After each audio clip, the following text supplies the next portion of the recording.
1979 की क्रांति ने मध्य पूर्व की राजनीति की दिशा बदल दी।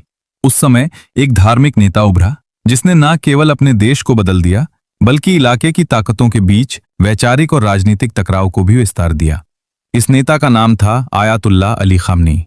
आयतुल्लाह अली खामनेई का जन्म 17 जुलाई 1939 को ईरान के पवित्र शहर माशद में हुआ था, जहां से उन्होंने धार्मिक शिक्षा प्राप्त की।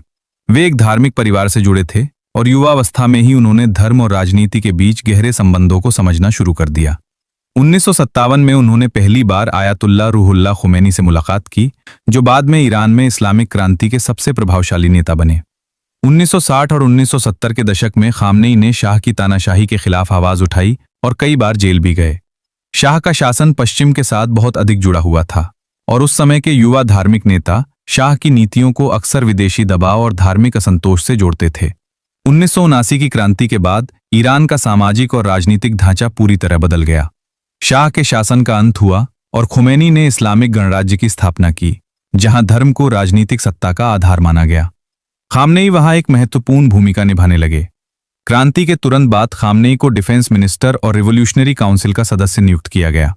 उन्होंने Islamic revolutionary guard corps (IRG) को भी महत्वपूर्ण सैन्य और राजनीतिक संरचना के रूप में विकसित किया। 1981 में एक बड़े राजनीतिक संघर्ष के दौरान उनके ऊपर एक बम हमला हुआ, जिससे उनका दाहिना हाथ स्थायी रूप से आंशिक रूप से निष्क्रिय हो गया।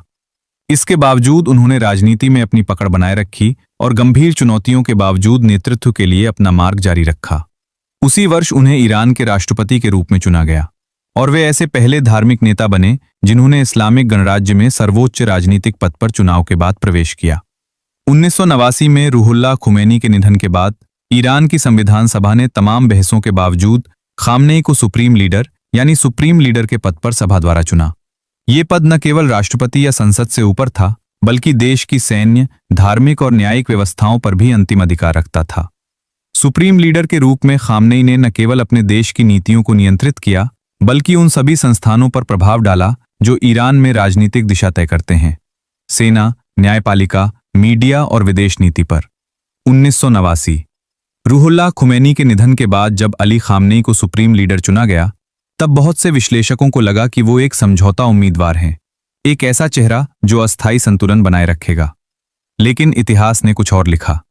सुप्रीम लीडर का पद संभालने के बाद खामनेई ने धीरे धीरे लेकिन बेहद रणनीतिक तरीके से अपनी पकड़ मजबूत करनी शुरू की। उन्होंने सबसे पहले उन संस्थानों पर ध्यान दिया जिनसे असली शक्ति निकलती है: सेना, रिवोल्यूशनरी गार्ड, न्यायपालिका और मीडिया। ईरान में राष्ट्रपति चुना जाता है, संसद चुनी जाती है, लेकिन अंतिम निर्णय सुप्रीम लीडर का होता है। यही वो संरचना थी जिसने खामनेई को लगभग 3 दशकों तक सत्ता के केंद्र में बनाए रखा। उन्होंने Islamic revolutionary guard corps (IRGC) को सिर्फ सैन्य संगठन नहीं रहने दिया, बल्कि उसे आर्थिक, राजनीतिक और क्षेत्रीय शक्ति में बदल दिया। आज IRGC सिर्फ सीमा की रक्षा नहीं करता, बल्कि ईरान की क्षेत्रीय रणनीति का प्रमुख स्तंभ है। 1990 के दशक में जब दुनिया शीत युद्ध के बाद नई दिशा में जा रही थी, ईरान ने अलग रास्ता चुना। खामनेई ने रेजिस्टेंस एक्सिस की अवधारणा को आगे बढ़ाया, एक ऐसा नेटवर्क जिसमें लिबनान, सीरिया, इराक और फिलिस्तीन के समूह शामिल थे। ये सिर्फ विचारधारा नहीं थी, ये रणनीति थी। लेबनान में हिजबुल्लाह, गाजा में हमास, सीरिया में बशर अल असद की सरकार, इन सभी को ईरान ने अलग अलग स्तर पर समर्थन दिया। इससे ईरान ने मध्य पूर्व की राजनीति में खुद को सिर्फ एक देश नहीं, बल्कि एक विचारधारा के केंद्र के रूप में स्थापित किया। लेकिन इसी दौरान एक और बड़ा मुद्दा दुनिया के सामने आया: ईरान का परमाणु कार्यक्रम। पश्चिमी देशों ने आरोप लगाया कि ईरान गुप्त रूप से परमाणु हथियार विकसित कर रहा है। ईरान का कहना था, यह केवल ऊर्जा और वैज्ञानिक विकास के लिए है। 2000 के दशक की शुरुआत, फिर से प्रतिबंध लगे, फिर से तनाव बढ़ा, फिर से मध्य पूर्व में सैन्य हलचल तेज हुई। खामनेई ने इस दौर में मैक्सिमम रेजिस्टेंस की नीति अपनाई।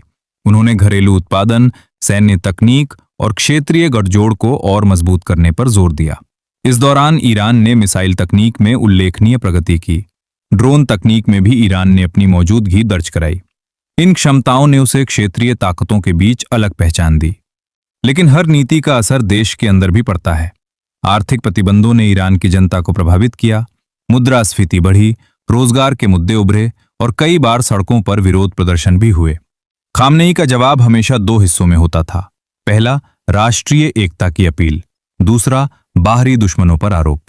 उनके भाषणों में रेजिस्टेंस, सेल्फ रिलायंस और इस्लामिक आइडेंटिटी जैसे शब्द लगातार दोहराए जाते रहे। धीरे धीरे उन्होंने खुद को सिर्फ एक राजनीतिक नेता नहीं बल्कि वैचारिक मार्गदर्शक के रूप में प्रस्तुत किया।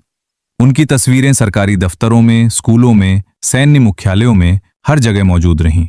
उनकी भूमिका राष्ट्रपति से कहीं ऊपर थी। राष्ट्रपति आते जाते रहे, लेकिन सुप्रीम लीडर का पद स्थिर रहा।